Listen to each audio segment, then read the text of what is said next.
तहरीक के मरकज़ी अगवान के ही पाण अदीब आहिनि, शाइर आहिनि, शाइरी ते बि किताब लिखिया आहिनि, अदब ते बि किताब लिखिया आहिनि। ऐं अॼु संदसि मौज़ू आहे सिंधी अदब जो सियासत सां ॻांढापो छो ज़रूरी आहे। आउं गुज़ारिश कंदुसि मीर हसन आरीसन साहिब खे त उहे अचनि ऐं पंहिंजो लेक्चर ॾियनि सिंधी अदब जो सियासत सां ॻांढापो छो ज़रूरी आहे।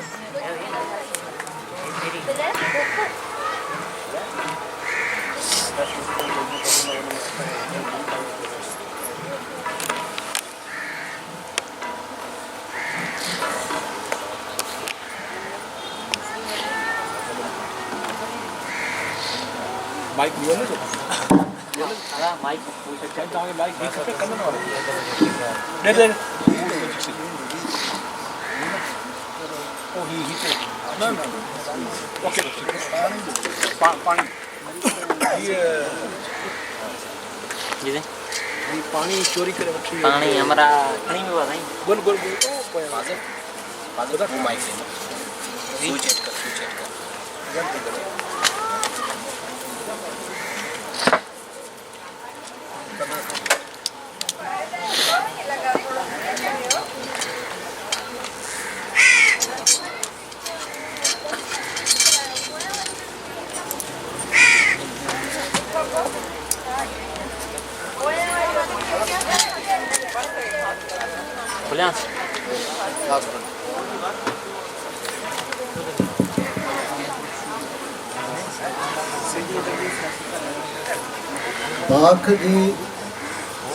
बाख जी नाक सां मूं त लोई रंगी,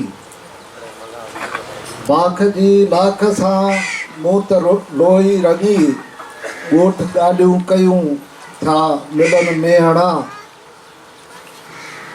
ए अयाज़ अॼु वरी धुंध धाड़ा हया, ए अयाज़ अॼु वरी धुंध धाड़ा हया, रोशनी रोशनी कन पया के ॼण। पिंडाल में वेठल मुझूं भेनरूं भाइरो अगवाणो दोस्तो साथियो, जीअं सिंध जीअं फ़िक्र पढ़िजो। मुझो मौज़ू जी अनाउंस थियो वो तो पंहिंजी जाइ ते उन ते ॻाल्हि ॿोल कबी, पर हिकिड़ो हैरत अंगेज़ लका आहे उहो ही आहे त ही वक़्तु हाणोको जॾहिं पाण जेके ॾींहुं गुज़ारियूं पिया सॼी सिंध में हितां बाटे पधे ईंदे वेंदे ॾिसिजे थो त सभई माण्हू ॾाह ॾेरा माण्हू जेके आहिनि उहे ॿियनि खफ़नि में पॉलिटिकल पार्टियूं ॿियनि खफ़नि में टापोली लॻी पई आहे, आजियाणा पिया थियनि, लीडर पिया अचनि, लीडर पिया वञनि ऐं हिकिड़ा तमामु आलिशान क़िस्म जा बहस आहिनि। टिकट कंहिंखे मिलंदो कंहिंखे न मिलंदो, केरु रहिजी वेंदो, केरु ब्लैकमेल कीअं करे। हिकिड़ो थो चए त आउं बिरादरियुनि खे गॾु थो करियां मूंखे टिकट ॾियो, ॿियो थो करे। त इन क़िस्म जो हिकिड़ो वायो मंडल आहे, मंज़रनामो आहे सॼी सिंध जो। उन में ही अजीब लका आहे जो हिकिड़ी पॉलिटिकल पार्टी आहे, उन जा कुझु चरिया माण्हू आहिनि, कुझु चरियूं भेणूं आहिनि, दोस्त आहिनि, भाइर आहिनि, उहे वेठा बुनियादी नोयत जा जेके मौज़ू आहिनि उन्हनि ते बहस कनि। बुनियादी नोयत जा मौज़ू जेके सुभाणे समाज खे बाख जी लाख सां मूं त लोई रंगी, उहा जेका लोई रंगण वारो प्रोसेस आहे उन जा जेके बुनियादी टॉपिक आहिनि। मूं ॿ लेक्चर ॿुधा आहिनि, भेण जो ॿुधो आहे सिद्धू मला जो ऐं मुंहिंजे दोस्त जो ॿुधो आहे इदरीस लगारी साहिब जो। पुरमग़ज़ ॻाल्हियूं आहिनि, तमामु बेज़ार कंदड़ ऐं बोर कंदड़ आम माना में मौज़ू आहिनि जिन ते सुबुह खां असांजूं भेणूं ऐं भाइर वेठा आहिनि ॿुधनि पिया। इहो हिकिड़ो अजीब लका आहे ऐं इन लका जे तनाज़ुर में जेकॾहिं ॾिसिजे त ही सियासी पार्टी आहे। जीअं इदरीस चयो त ॿुझूं ॻाल्हियूं हिकिड़ियूं हूंदियूं आहिनि, बज़ाहिर ॻाल्हियूं ॿियूं हूंदियूं आहिनि। असांजूं बि बज़ाहिर ॻाल्हियूं इहे आहिनि त महांगाई आहे, पाणी जी अणाहठ आहे, धारियुनि जी आबादकारी आहे, असांजे अंदरि में छा आहे। लतीफ़ साईं चयो त वग से जहिड़ो वग हीअं से हुत चरे। ही उहा पार्टी आहे, हिन पार्टी जे अंदरि में उहो हीअं आहे जेको के ॿी जाइ ते चरे थो। ऐं आम तरह जहिड़ो माण्हुनि जहिड़ो माण्हू असांजो अॻुवान दोस्त असांजो सदर वेठो आहे साईं लाल जरवार, ॾाढो हुते गुमनामी जी हालत में वेठो। हीअं वेंदा आहिनि छा सदर पार्टियुनि जा सदर अचनि त माना ज़मीन ई हेठि मथे थिए न। असांजो हिकिड़ो सदर हूंदो, उहो जॾहिं वेंदो स्टेज तां लही त पोइ असांखे इशारो कंदो त आउं वञा थो वॉशरूम ॾे, 50-60 माण्हू मूंसां गॾु मोकिलियो। सदर ईअं हूंदा आहिनि।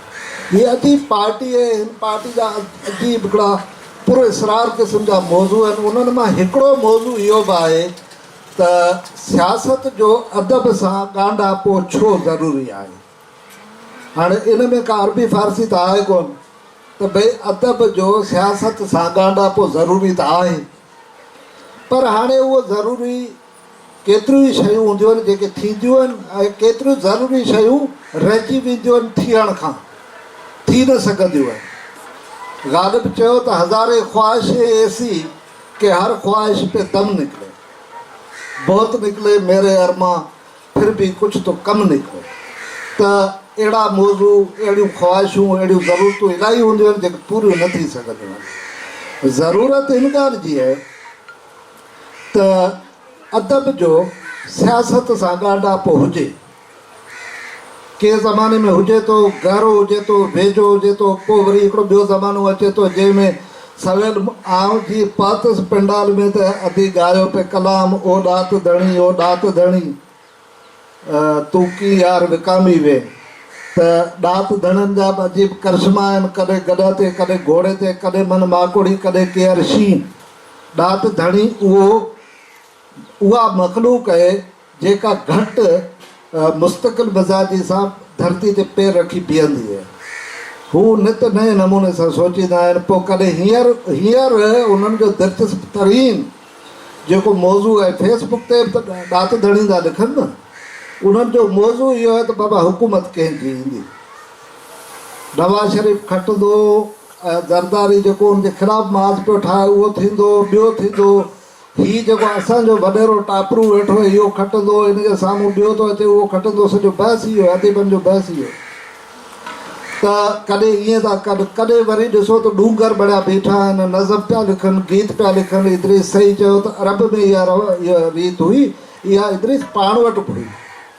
कंहिं ज़माने में बाग़बान जी शाइरी, मरखा शेखनि जी शाइरी, दोदे सूमरे जो दौरु, उहे ॻाल्हियूं पाण वटि बि ईअं जो ईअं हुयूं। ऐं अरबस्तान जे लाइ मशहूरु आहे त उते जेको जे कबीले में वॾो शाइर थींदो हो, उन कबीले खे ॿिया कबीला, पलेजो साहिबु अक्सर इहा ॻाल्हि कंदो त ॿिया कबीला अची उनखे मुबारकूं ॾींदा त अवांजे कबीले में या अवांजी क़ौम में हेॾो वॾो शाइर थियो। त उनजो ॻांढापो ज़रूरी आहे। हाणे ज़रूरी शयुनि खे हासिलु करण जे लाइ हिकमत अमलियूं ठाहे पियूं आहिनि। का तदबीर कबी आहे, का सोच वीचार कबी आहे, छो त ज़रूरत जंहिंखे हूंदी अॻभराई बि उहो कंदो। अदीबनि खे त ज़रूरत आहे कोन। अदीब शीं शेर ख़ुदा जा आहिनि, आना ॾियनि, बचा ॾियनि, कहाणी में जेको वणे लिखनि, शाइरी जेका कनि, नावल जेको लिखनि, जेको उन्हनि जी मर्ज़ी पए सो कंदा, छो त उन्हनि खे ज़रूरत कोन्हे। ऐं रही ॻाल्हि सुभाणे जी, सुभाणे हुननि ते फिटकार थींदी, लानत थींदी, उहो सवेल अधी गीत ॻायो पिए, उन जे लाइ हू 24 कलाक तयारु वेठा आहिनि। जेको थींदो हुनखे मुंहुं ॾिबो, पर फ़िलहालु वक़्तु सवलो कटिबो। ऐं सवलो वक़्तु कटण जे लाइ हू मर्ज़ी जा मालिक आहिनि। तंहिं करे हीउ जेको अजीब क़िस्म जो जेको मां सवेल ॻाल्हि कई त हिकिड़ी मख़लूक वेठी आहे, ऐं हीउ पलेजे साहिब जे लफ़्ज़नि में बाल्शविक जज़्बे तहत जेके माण्हू हलनि था, उथनि था, विहनि था, सोचनि था, सुम्हनि था ऐं वरी निट मां उथनि था, उहे माण्हू जंहिं ॻाल्हि जी शदीद ज़रूरत महसूसु कनि था उन मुताबिक़ सोच वीचार कजे त इहो छो नथो मुस्तक़िल बुनियादनि ते थी सघे ॻांढापो अदब सियासत जो। सभ खां पहिरीं असांखे इहा ॻाल्हि सम्झणी पवंदी त अदब जी लुग़वी माना छा आहे ऐं हुनजी इस्तलाही माना छा आहे। अदब आहे छा? उन ते सवे हज़ारे सुफ़ा रुगून जी तशरीह ते लिखियल आहिनि त अदब चइजे छा के थो।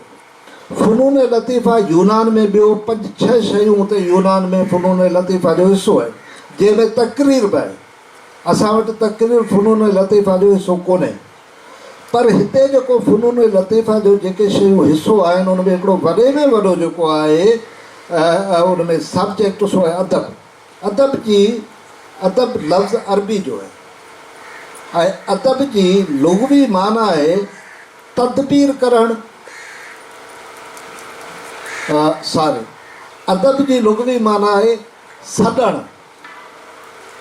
के शइ खे सॾिजे, सॾु कजे। सॾणु जेको लफ़्ज़ पाण वटि सिंधी में सॾु आहे उहो अरबी में अदब आहे। उनजी लुग़वी माना इहा आहे, इस्तलाही माना पोइ अॻियां ॿी आहे घणी। उन ते मां कोशिशि कंदुसि त जेकॾहिं थोरो मूंखे टाइम मिलियो आहे, राशिद जी पर्ची खां बची वियुसि त उन ते मां ॻाल्हि ॿोल कंदुसि। सॾणु ऐं सियासत जी लुग़वी माना आहे तदबीर करणु ऐं हिकमत अमलियूं ठाहिणु।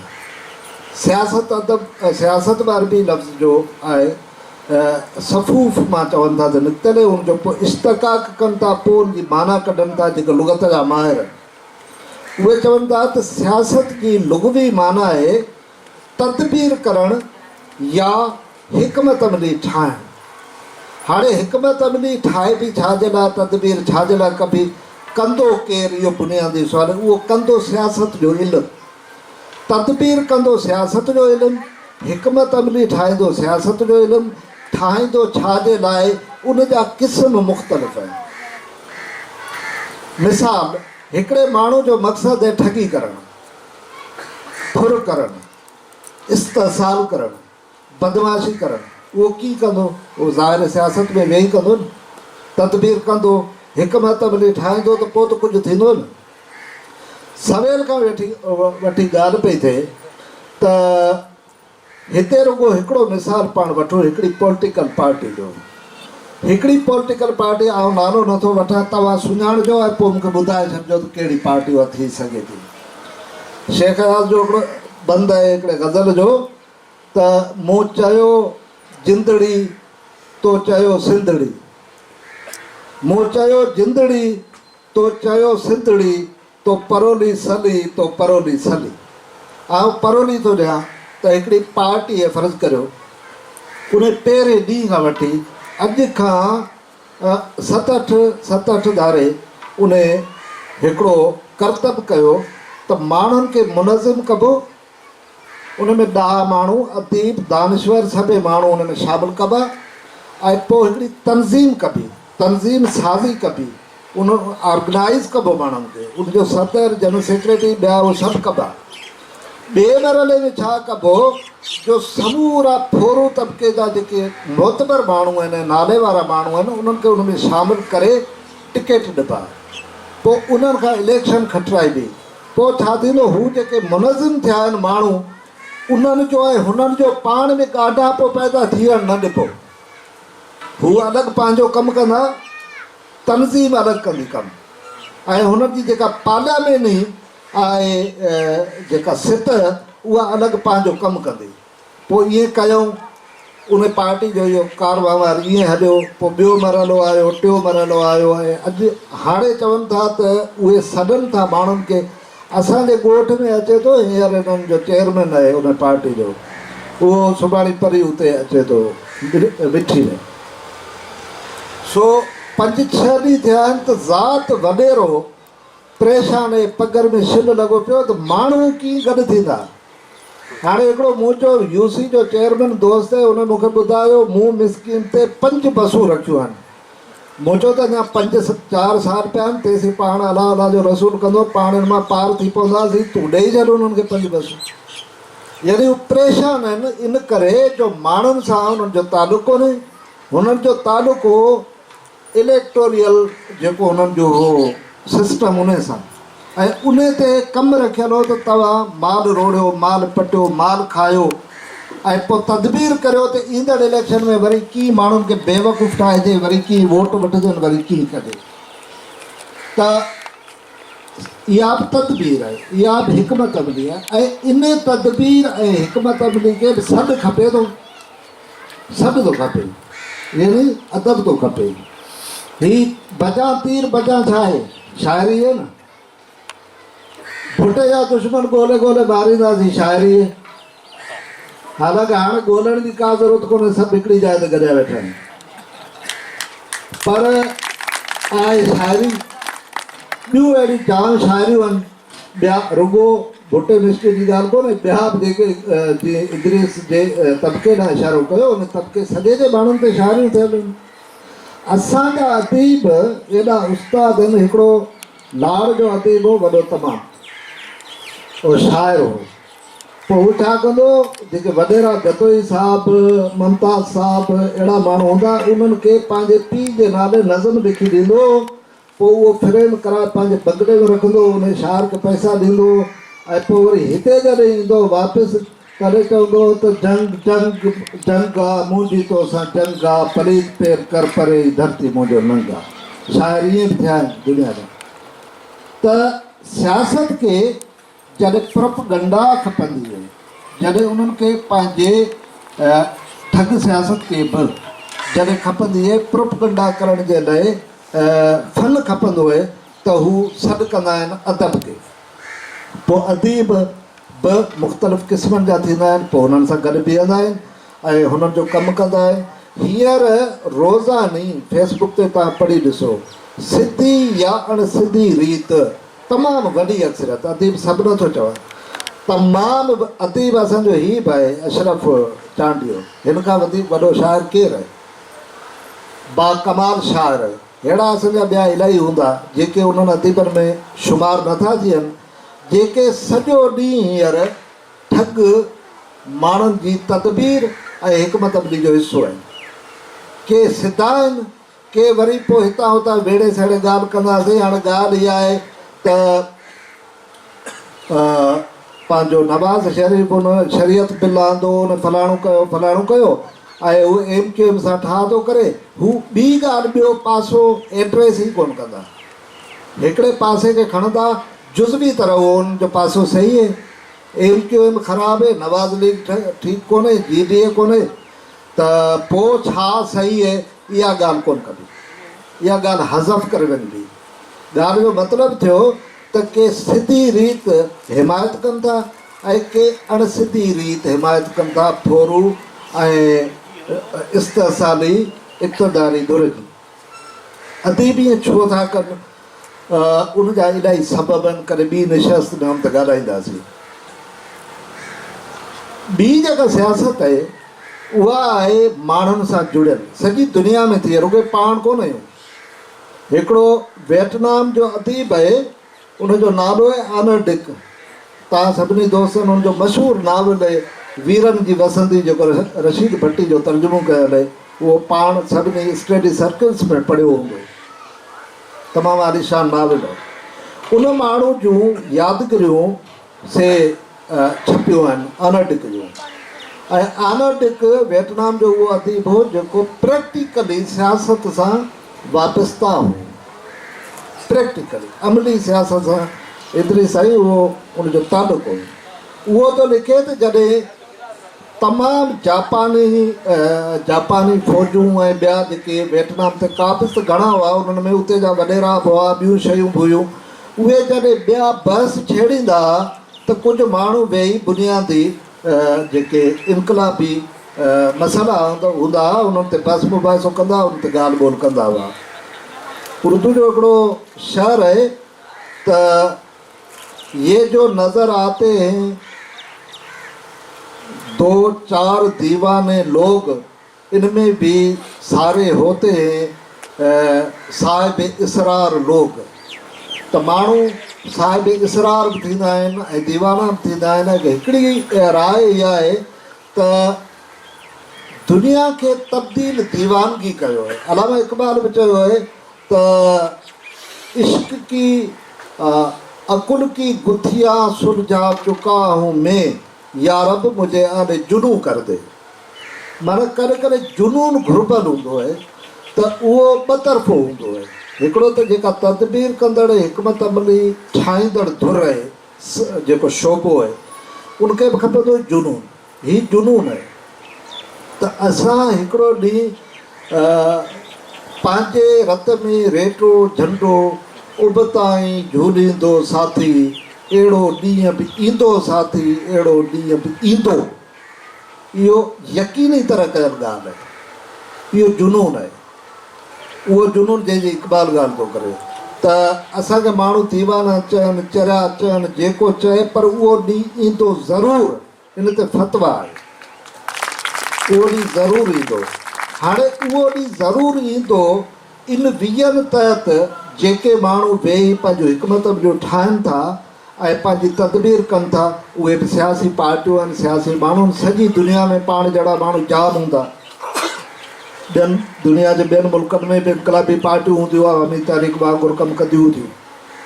त उन्हनि खे जेको अदब खपे थो, उहो अदब उहो थो खपे जेको साॻे वक़्त में कमिटेड हुजे। अदब यानी अदब पाण सियासत करे, उहो अदब जेको पाण सियासत करे। मिसाल जे तौर ते जॾहिं सियासी तरह सिंध जी तारीख़ खे नओं डायरेक्शन पलीजे साहब ॾिनो पियो, जेको मूं हुन ते डिटेल लिखियो आहे, ऐं मसूद नूरानी हुन ते तमामु घणो तफ़सीली लिखियो आहे त सिंध यूनिवर्सिटी में जेका थी सिंधी शाम, उन में पलीजे साहब जी स्पीच उहो पहिरियों ऐलान हो त मोहम्मद बिन कासिम गासिब आहे ऐं राजा डायर हीरो आहे। यानी हिकिड़ो तारीख़ खे जॾहिं नओं डायरेक्शन ॾिनो पियो वियो, इहा सियासत जी ज़रूरत हुई।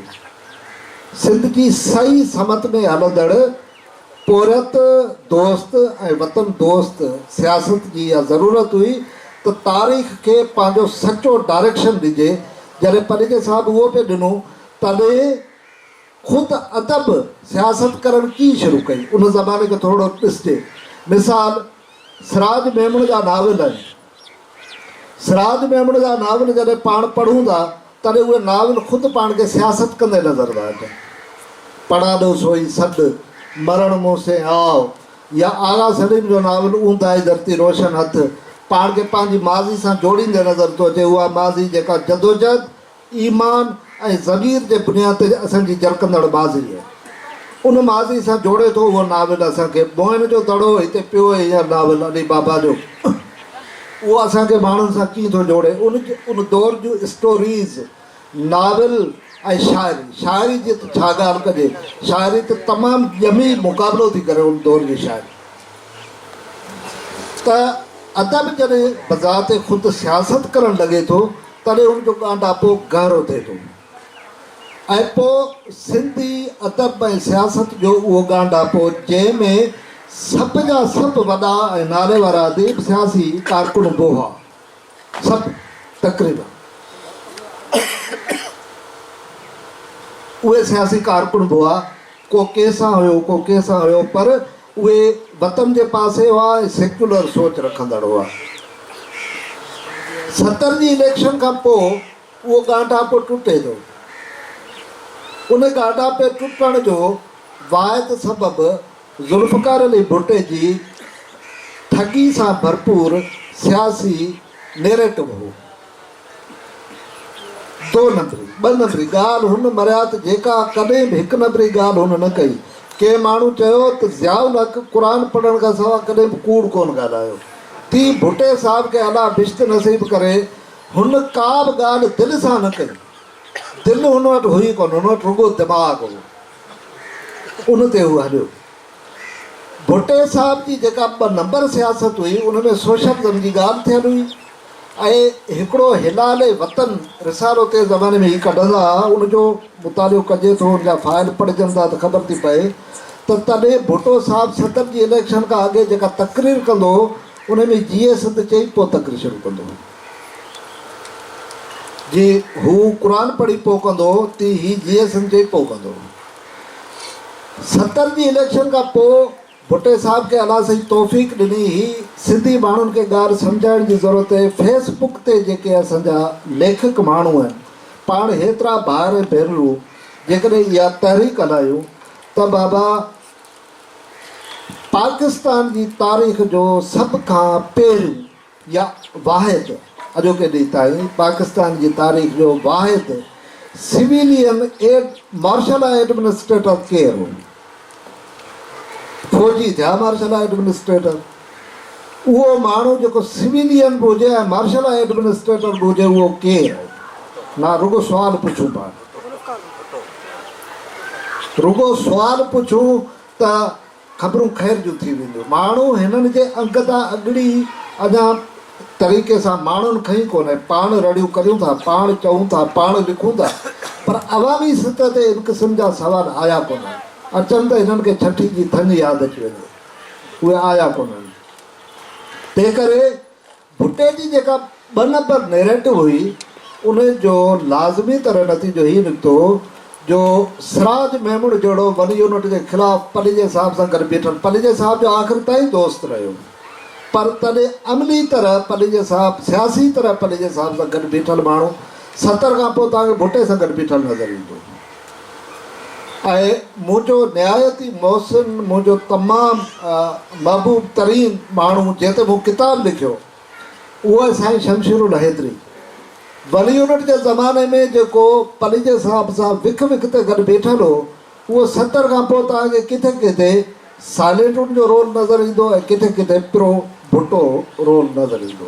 शमशीर साहिब, कमर शहबाज़, ताजल बेवस, हिदायत बलोच ऐं पंहिंजो ॾात धणी जी त उहा ई ॻाल्हि ॿी आहे, उनजो ज़िक्र कोन था एतिरी करे। ॾात धणी जी ॻाल्हि थी ॿी, पर ॿिया जेके दोस्त हुआ उहे बि घणा प्रो भुट्टो थी बीह रहिया 70 खां पोइ। ऐं कुझु वरी तनवीर अब्बासी साहिबु, नियाज़ हमायूनी साहिबु, कुझु ॿिया उहे वरी पंहिंजे क़िबले साईं सां गॾिजी विया। त इहो जेका तफ़रीक़ हुई उन हिकिड़ी समत में वेंदड़ तरक़ी पसंदि ऐं रोशन ख़्याल अदबी तहरीक जेका हुई उनखे डिवाइड करे छॾियो। मुख़्तलिफ़ वाटूं बि थियूं, को ॼाणा कई विया। अॻिते हली जॾहिं भुटे साहिब खे शहीद कयो वियो ऐं भुटे साहिब जी शहादत पाण सभिनी जो वॾो ॾुख आहे अॼोके ॾींहुं ताईं। बेनज़ीर साहिबा जी शहादत बिल के पाण ते इहो ख़्यालु था रखूं, बहसियत अदीब बि, बहसियत सियासी कारकुन बि, त कंहिं बि माण्हू जो नाहक क़तल बेवाजिबी आहे। त भुटे साहिब जे नाहक क़तल जो ॾुख पाण खे त थियो, पर शायदि उन्हनि अदबी तहरीक जेका हुई उन खे हुन सफ़ा ॿी डायरेक्शन में धिके छॾियो। 1979 में शेख हयात जो किताबु छपियो आहे, लड़ियो सिज लकनि में, वायुनि जो मजमूओ आहे, सॼियूं वायूं आहिनि। उन जे बाग में साईं जोयो साहिबु लिखे थो त शेख हयाज़ मायूसिन जी प्रोपेगेंडा कई आहे हिन किताब में।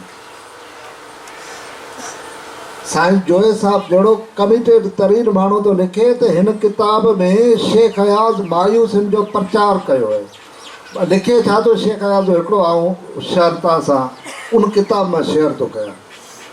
हिकिड़ो उहो शेख हयाज़ आहे जेको चए थो त पंहिंजे रत में रेटो झंडो उबताईं झूलींदो साथी, अहिड़ो ॾींहुं बि ईंदो साथी, अहिड़ो ॾींहुं बि ईंदो।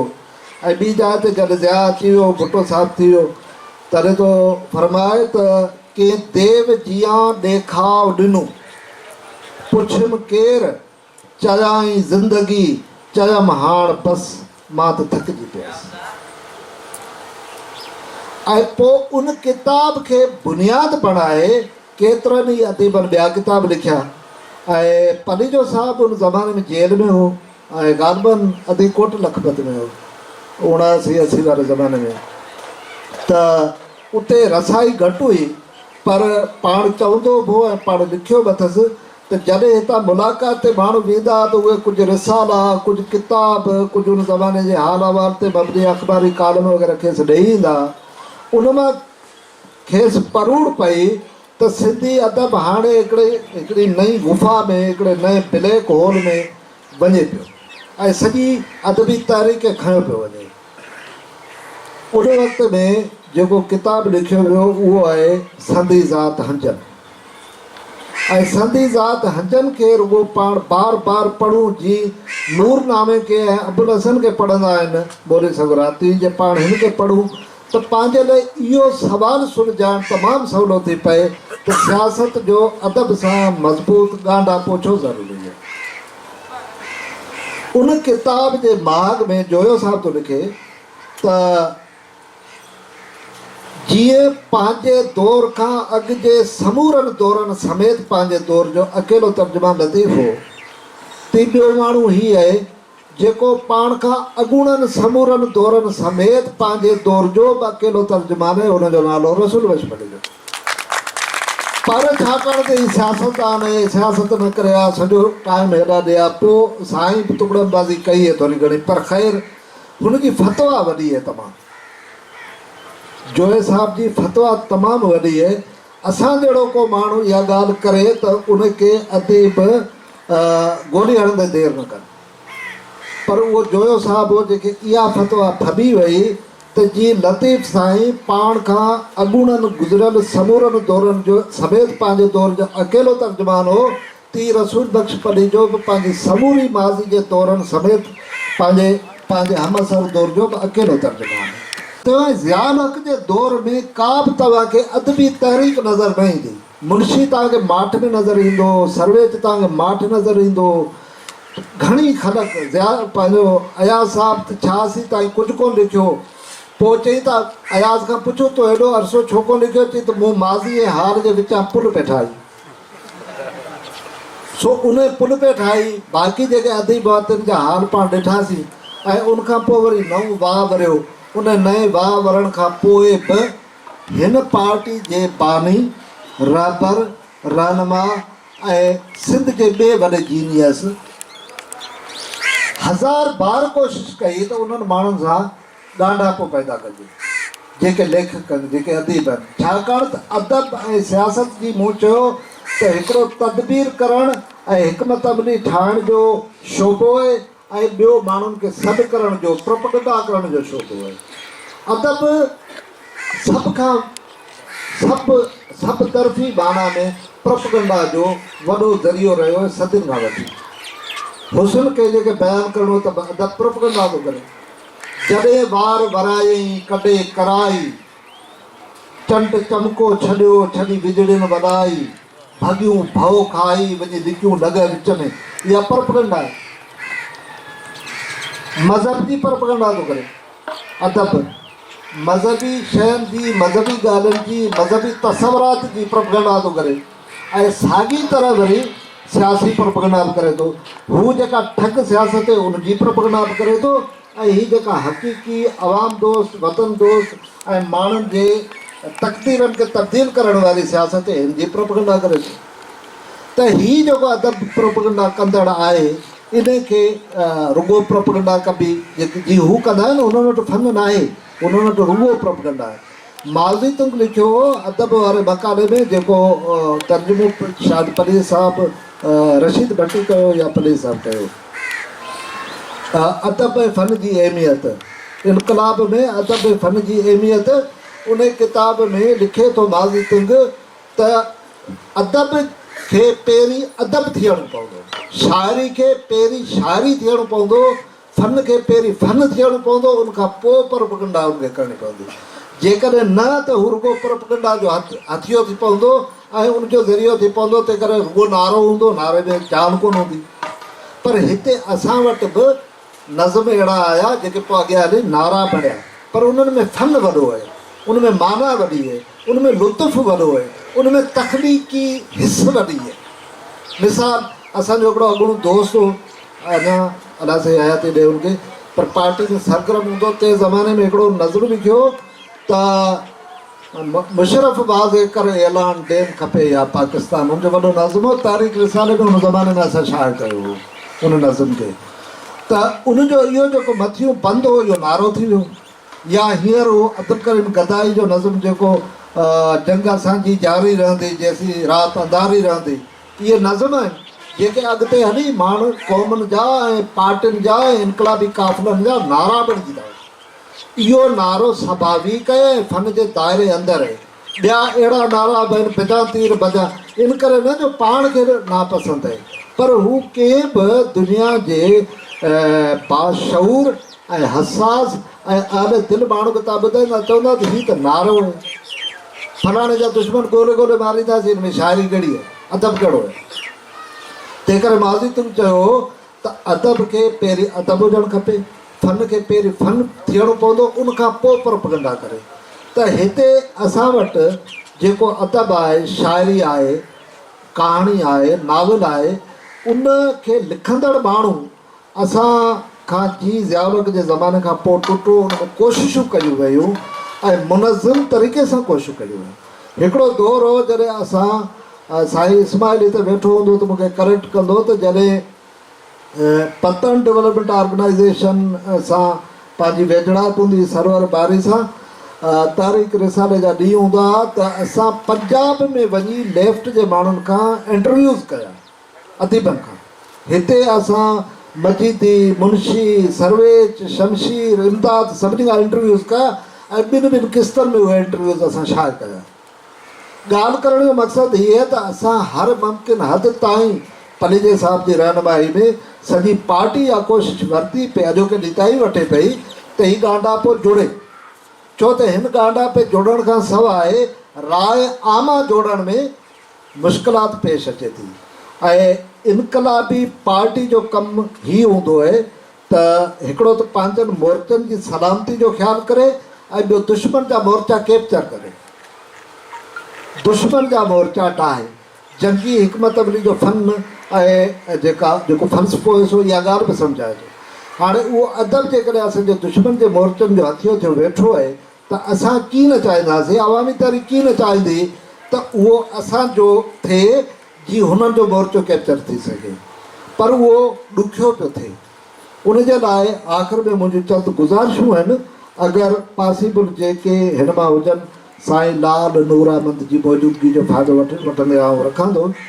हिकिड़ो इहो त कंहिं बि अदीब खे हतमी तरह असां चऊं त बाबा हीअ आहे MQM सां या पीपल्स पार्टी सां या इक़्तिदार जी अहिड़ी खॾ में किरल जंहिंजो वजूद नजस ऐं नापाक आहे। असांजो बि हिकिड़ो अक़ीदो आहे, असांजो अक़ीदो त न चऊं पर हिकिड़ो नज़रियाती ईमान आहे। उन में हिकिड़ो माण्हू वेठो आहे 90 ते आहे सिंधी अदीब, ज़ाहिर असीं हुन सां कोन मिलंदासीं। हिकिड़ो आहे सिंधी शाइर वेठो आहे पीपल्स पार्टी सां गॾु, असांखे हुन सां न मिलणु खपे। पर हिकिड़ो तमामु वॾो जमाए गफ़ीर अहिड़नि माण्हुनि जो आहे जेके ईअं वेठा आहिनि, कॾहिं हीउ वाह थो लॻे त हेॾां था वञनि, कॾहिं हीउ वाह थो लॻे त हेॾां था वञनि। उन्हनि जे लाइ गॾिजाणियूं कजनि, अलॻि हिकिड़ी कमेटी ठहे पार्टी जी जेका उन्हनि सां कचहरियूं करे। इन करे न त असां उन्हनि खे पंहिंजे कमु ॿुधाइण ऐं पंहिंजे कम खे लिखाइण था चाहियूं, पर असांजा तरफ़दार हुजनि। पलीजो साहिबु चवंदो हो त माण्हू 3 सितनि ते शामिलु करे सघजनि था। जेको दुश्मन तरीन माण्हू आहे कोशिशि कजे त उहो न्यूट्रल थिए, जेको न्यूट्रल आहे उनखे कोशिशि कजे त उहो हमदर्द थिए, ऐं जेको हमदर्द आहे उनखे कोशिशि कजे त शामिलु थिए। इहा साॻी हिकमत अमली अपनाईंदे जेकॾहिं असां अदीबनि सां हिकिड़ो मुसलसिल राब्तो शुरू करियो। इदरीस वेठो आहे, राशिद आहे, ख़ुदि नूर आहे, साईं लाल आहे, ॿिया दोस्त आहिनि।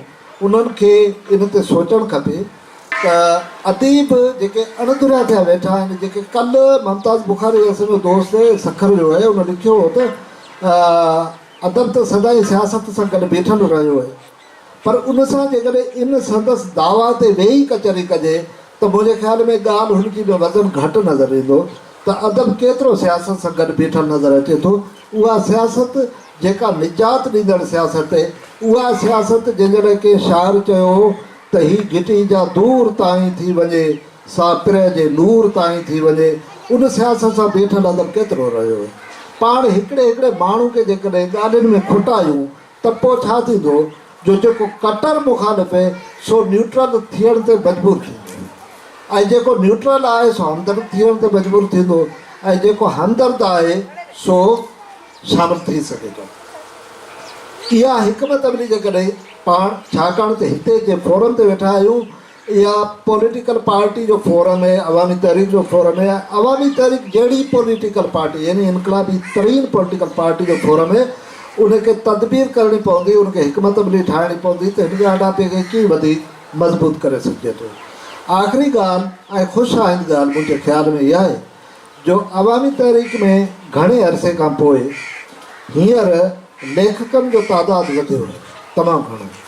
मूं अॻे दफ़े साईं लाल खे ॻाल्हि कई त असांजी पार्टी जे दोस्तनि जा घटि में घटि रोज़ानी डेली अख़बारनि में 3 खां 4 आर्टिकल छपजंदा, जंहिंमें मर्कज़ी सदर जो आर्टिकल बि हूंदो, कॾहिं जनरल सेक्रेटरी जो हूंदो, कॾहिं इद्रीस जो हूंदो, कॾहिं भेण साजिदा जो हूंदो, कॾहिं ॿियनि दोस्तनि जो हूंदो। घणनि जा हूंदा आहिनि, नाला मूंखे नथा अचनि शायदि, पर असांजी पार्टी में लेखकनि जो तादादु वधियो आहे। ऐं ॿिए तरफ़ जेको वैक्यूम आहे, जेके कारी वारा कख आहिनि, उहो उनजो सबबु तरजीहात जो मटिजणु आहे। तरजीहात ॿियूं आहिनि, ही हिन मख़लूक जूं तरजीहात ॿियूं आहिनि। तंहिं करे पाण हिकिड़ो मुनज़िम अहिड़ा पाण वटि शाइर वेठा आहिनि, हिननि खे जेकॾहिं पाण प्रमोट कयूं, साईं नूर साहिबु वेठो आहे, गुज़ारिश कंदुसि साईं पाण हिन सां शाम मल्हायो अशरफ सां। अशरफ चांडीअ जहिड़ो केरु शाइर, त असीं इन्हनि खे प्रमोट करियूं, इन्हनि खे अॻियां खणी अचूं ऐं इन्हनि जी हौसला अफ़ज़ाई कयूं। ऐं असांजी पार्टी अंदरि जेको तख़लीक़ी शऊर मौजूदु आहे उनखे असां कतबु आणियूं त कोई सबबु कोन्हे जो सियासत सां अदब जो ॻाढापो मज़बूत नथो थी सघे ऐं अवामी तहरीक उनखे लीड कंदे पंहिंजी मंज़िल नथी हासिल करे। तव्हांजी महिरबानी जी असीं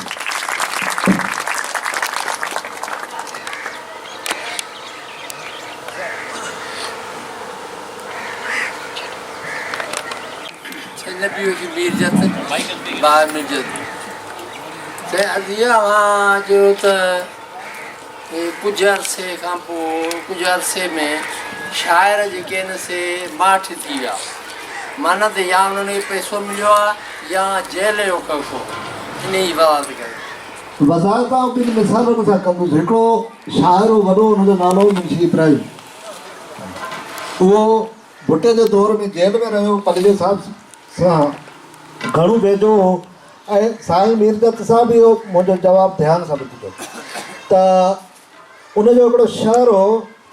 हुन तॾहिं तकलीफ़ कयो जॾहिं सर्वेज सिजावली भुटे जो साथी हो ऐं हू टाउन कमेटी सिजावल जो सेक्रेटरी अलाए छा एडमिनिस्ट्रेटर करे हुनखे रखियो। त हुन लिखियो त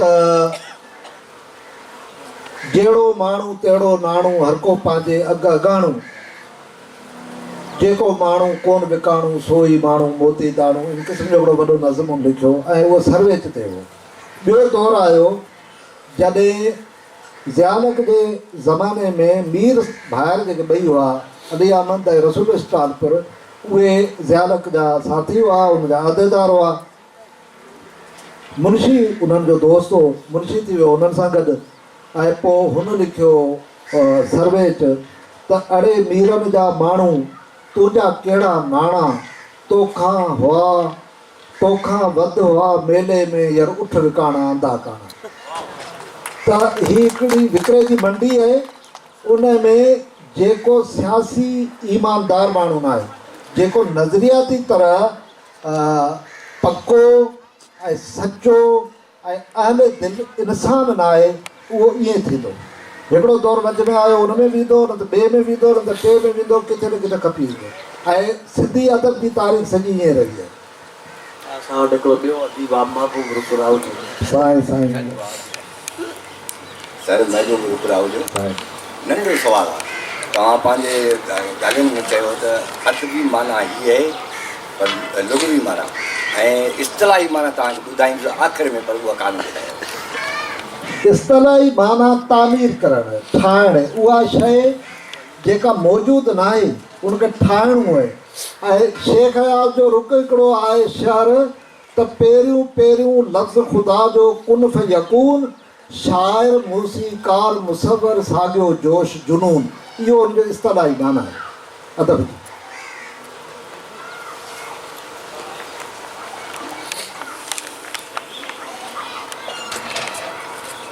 कायनात डायरी सिंधी गर्ल्स स्टूडेंट तहरीक जी मेंबर आहियां। जी भाई साईं, मुंहिंजो सुवालु इहो आहे त जेके तव्हां अदब जेको आहे सो हुन में सियासत जो सां गॾु गॾु हलण जी पाण ॻाल्हि कयूं था, त उन में अदब सियासत सां गॾु गॾु हलियो आहे, पर हाणे पाण हलियो आहे किथे कोन हलियो आहे, उहे वक़फ़ा ईंदा रहिया आहिनि पंहिंजी तारीख़ में। पर हाणे तव्हां थोरी इन ॻाल्हि जी वज़ाहत कयो त ख़ुदि अदीब सियासत केतिरी जेको सियासत सां केतिरो हले थो, छा अदीब जो फ़र्ज़ु इन ॻाल्हि ते पूरो थी वञे थो त हू को शाइरी करे छॾे या को जेको आहे सो जेकॾहिं को लिखे थो त उहो नाविल लिखी छॾे ऐं पोइ उनखे उहा इजाज़त मिली वञे त घर वेठो हुजे, इन खां वधीक कुझु न करे। भेण जो जेको सुवालु आहे सो ॾाढो बामाना आहे। उहो हिन माना में त असां वटि को बि माण्हू को हिकिड़ो सुठो कमु करे ऐं पोइ सॼी ॼमार बाक़ी जेका हुनजी ॼमार हुजे हुन में हुनजो खटियो खाए। हिकिड़ो अदीब हो, हुनजो नालो आहे हमीद सिंधी, उहो मरी वियो। उन के ज़माने में रूह रिहाण जा कुझु पर्चा कढिया, वञी हुनजो दौरो ऐं उन सुठा पर्चा कढिया।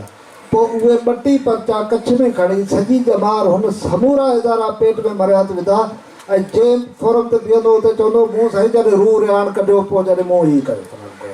इहो अदीब सिंध जो अदीब ईअं छो थो करे? अक्सर उनजो सबबु आहे त असां सिंधी माण्हू मामूली ॻाल्हि जी तौर तक करण जे बदिरां कंदा आहियूं वाह वाह एॾी घणी जो हू त सोचींदो आहे त जे आऊं न हुजां त हीअ काइनात न हली सघंदी। ऐं पोइ हू जे तव्हां सां मिलंदो, तव्हां सां ईंदो, तव्हां सां उथंदो, तव्हां सां वेहंदो त बि पंहिंजी मुनफ़रत ऐं हिकिड़ो ॿ नज़म के सुठा लिखींदो, उन्हनि जो खटियो खाइण ते दावेदार हूंदो ऐं हू हक़ थो सम्झे, हू लाइबिलिटी थो सम्झे इन ॻाल्हि खे त बाबा हाणे डॉक्टर अयाज़ मुंहिंजी की कोन मूं हेॾा सॼा नज़म लिखिया, हाणे भले आउं वधारे वेठो कयां, पर उहो पाबंद आहे मुंहिंजी इज़त करण जे लाइ। त इहा जेका सूरत आहे उहा ख़ुदि असांजे समाजी नफ़सियात जो मज़हर आहे। उन करे असांखे पंहिंजी सभु समाजी नफ़सियात जो जाइज़ो वठणु खपे ऐं जेको अदीब इहे करे थो उनजो एहतिसाब बि करणु खपे।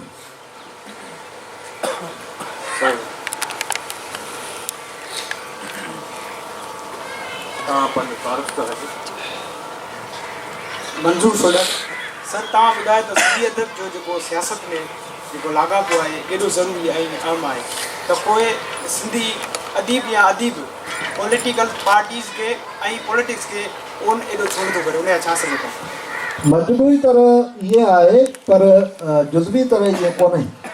जेके अदीब तव्हांजी मूं सवेल ॻाल्हि कई त अदीब जी माना जेकॾहिं लिखण वारो आहे ऐं उहो अदीब जेको शाइर बि आहे, कहाणीकार बि आहे। ॾिसण परवेज़ आहे मेमण, उनखे तव्हां कहिड़े खाते में रखंदव?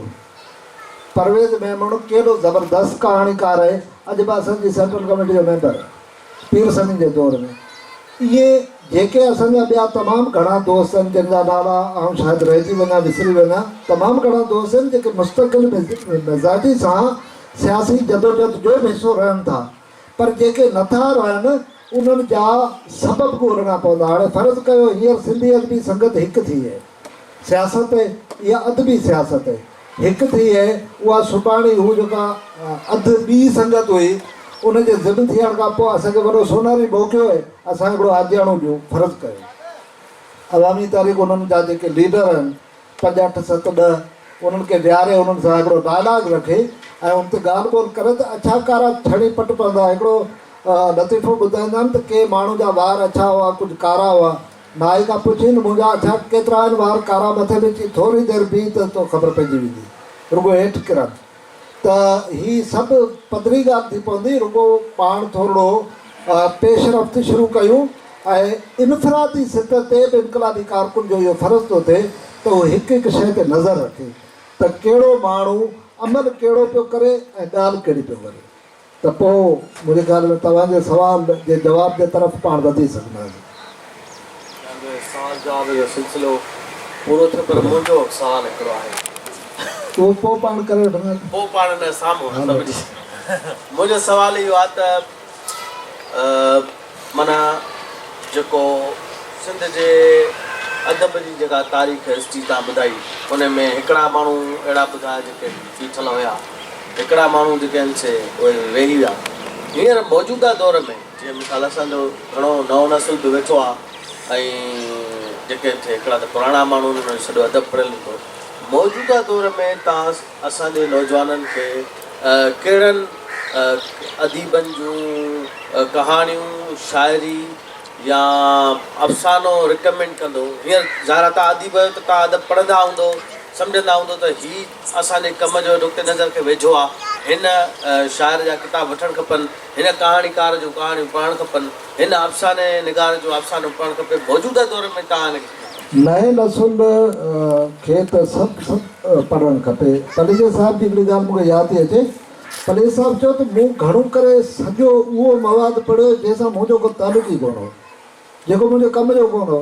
मूं घणो करे सॼो उहो अदब पढ़ियो। तंहिं करे आउं सिफ़ारिश कंदुसि नए नसुल खे, नौजवान भेनरुनि खे, ॿारनि खे, त जेको अखर लिखियलु आहे उहो पढ़ी सघनि, मज़हब खे पढ़नि ख़ासि तरह।